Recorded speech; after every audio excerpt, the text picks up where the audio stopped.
আসসালামু আলাইকুম। সবার আগে বাছাই করা 10টি আন্তর্জাতিক খবর জানিয়ে দেব। প্রথমেই থাকছে শিরোনাম। তবে তার আগে অনুরোধ থাকবে ভিডিওটিতে একটি লাইক দিবেন।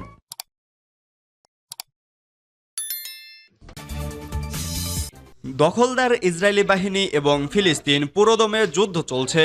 জানিয়ে দেব হাতে থাকা সর্বশেষ আপডেট আন্তর্জাতিক সংবাদ। প্রথমেই সংবাদ শিরোনাম। প্রথমেই জানিয়ে দেব তুরস্ক দখল করবে ইসরায়েল। এরপর জানিয়ে দেব বন্ধু হারাচ্ছে ইসরায়েল, চাপে নেতানিয়াহু। এদিকে গাজা ইস্যুতে পথ হারিয়েছে বিশ্ব, বলেছে জাতিসংঘ। এরপর জানিয়ে দিব রাফা ছেড়ে পালিয়েছে 6,30,000 ফিলিস্তিনি, জানিয়েছে জাতিসংঘ। আরও জানিয়ে দিব নিজেদের কুৎসিত চেহারা ঢেকে রাখার ব্যর্থ প্রচেষ্টা চালাচ্ছে যুক্তরাষ্ট্র, জানিয়েছে হামাস। সর্বশেষ জানিয়ে দিব খার্কিভে রুশ বোমা হামলায় নিহত 3। এতক্ষণ শুনছিলেন সংবাদ শিরোনাম, এবারে বিস্তারিত।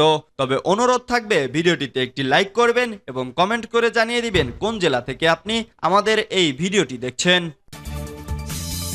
তুরস্ক দখল করবে ইসরায়েল। হামাস যোদ্ধারা শুধু ফিলিস্তিনকেই নয় বরং তুরস্ককেও রক্ষা করছে, এমনই এক বিস্ফোরক মন্তব্য করেছেন তুর্কি প্রেসিডেন্ট রিসেপ তাইপ এরদোয়ান। তিনি জানান, গাজা উপত্যকায় স্বাধীনতাকামী সংগঠন হামাসকে পরাজিত করার পর ইসরায়েল থেমে থাকবে না, বরং তারা তুরস্ক দখলের পথে এগিয়ে আসবে।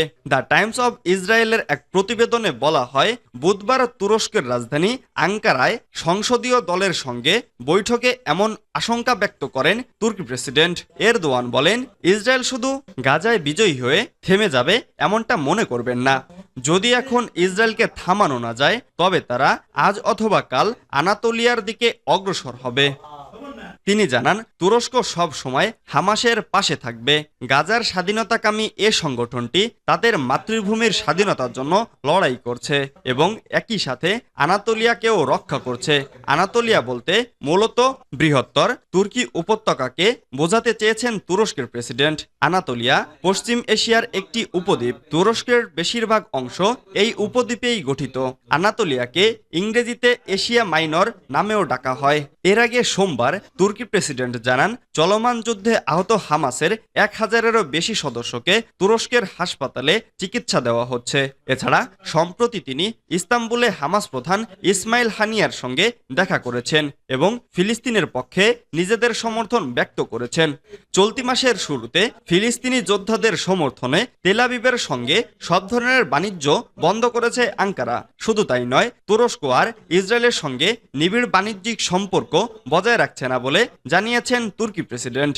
এমনকি এ ধরনের সম্ভাবনার বিষয়টিও বন্ধ হয়ে গেছে বলেও মন্তব্য করেন এরদোয়ান। বন্ধু হারাচ্ছে ইসরায়েল, চাপে নেতানিয়াহু।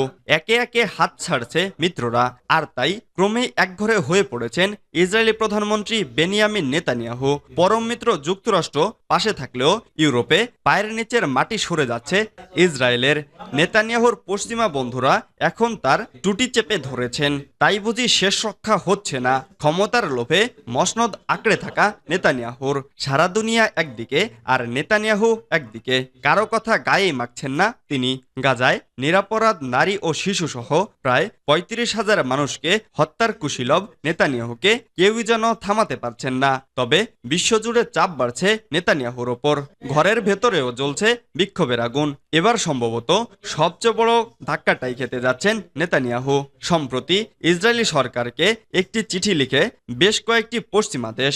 বার্তা সংস্থা রয়টার্স শুক্রবার ওই চিঠিটি দেখেছে।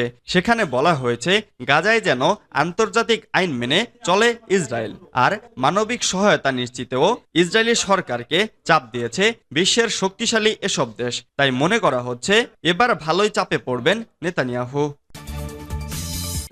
গাজা ইস্যুতে পথ হারিয়েছে বিশ্ব, জানিয়েছে জাতিসংঘ। গাজার মানুষ যে দুর্ভোগের মধ্যে রয়েছে সেটা দেখলেই বোঝা যায়। বিশ্ব পথ হারিয়েছে বলে মন্তব্য করেছেন জাতিসংঘের মানবাধিকার বিষয়ক under secretary general Martin Griffiths.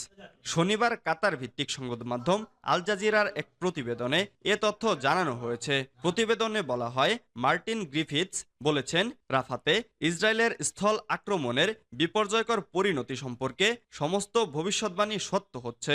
রাফার বাস্তুচ্যুত জনসংখ্যা সামরিক আক্রমণের মুখোমুখি হলে বিপর্যয়কর পরিস্থিতি তৈরি হবে বলে সতর্ক করে আসা গ্রিফিথস সামাজিক যোগাযোগ মাধ্যম এক্সের এক পোস্টে বলেছেন, রাফায় প্রায় কোনো খবর অবশিষ্ট নেই এবং মানবিক প্রচেষ্টা হুমকির মুখে। তিনি বলেন, বিশ্ব তার পথ হারিয়েছে এবং আমাদের তৈরি করা নতুন নিয়মে ফিরে যেতে হবে। রাফা ছেড়ে পালিয়েছে 6,30,000 ফিলিস্তিনি, জানিয়েছে জাতিসংঘ। গাজার সর্বদক্ষিণের শহর রাফায় নতুন করে হামলা শুরু করেছে ইসরায়েলি সামরিক বাহিনী। ফলে প্রাণ বাঁচাতে ওই অঞ্চল থেকে 6,30,000-এরও বেশি ফিলিস্তিনি অন্যত্র পালিয়ে গেছেন বলে জানিয়েছে জাতিসংঘ। গণমাধ্যমের প্রতিবেদনে বলা হয়, জাতিসংঘ এক বিবৃতিতে জানিয়েছে, গত 6 মে থেকে রাফা শহরের পূর্বাঞ্চলের প্রায় 6,30,000 ফিলিস্তিনি পালিয়ে যেতে বাধ্য হয়েছে। এছাড়াও শহরটির উত্তরাঞ্চল থেকে জীবন বাঁচাতে আরও 1 লাখ লোক পালিয়েছেন বলে জানানো হয়েছে। এদিকে UNRWA জানিয়েছে, বাস্তুচ্যুত মানুষগুলো লাগামহীন ক্লান্তি, ক্ষুধা ও ভয়ের মুখোমুখি হচ্ছে।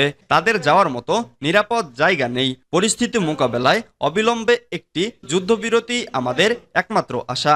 গত বছরের 7 অক্টোবর থেকে গাজায় নির্বিচারে আগ্রাসন চালাচ্ছে ইসরায়েল। অব্যাহত এ হামলায় রিপোর্ট লেখা পর্যন্ত 35,303 ফিলিস্তিনি নিহত হয়েছে। এদের অধিকাংশ নারী ও শিশু। আহত হয়েছে আরও 79,261 ফিলিস্তিনি। সূত্র আল জাজিরা। নিজের কুৎসিত চেহারা ঢেকে রাখার ব্যর্থ প্রচেষ্টা চালাচ্ছে যুক্তরাষ্ট্র, জানিয়েছে হামাস। অবরুদ্ধ গাজা উপত্যকায় কথিত ত্রাণ প্রবাহ বাড়ানোর উদ্দেশ্যে আমেরিকা সেখানে অস্থায়ী জেটি নির্মাণ শেষ করার পর যে ঘোষণা দিয়েছে তাকে নিজেদের কুৎসিত চেহারা ঢেকে রাখার ব্যর্থ প্রচেষ্টা বলে উল্লেখ করেছে হামাস। মেহের নিউজ জানিয়েছে, হামাসের মিডিয়া অফিস শুক্রবার এক বিবৃতিতে বলেছে, গাজা উপকূলে অস্থায়ী জেটি এই উপত্যকার জনগণের খাদ্যের চাহিদা পূরণ করবে না।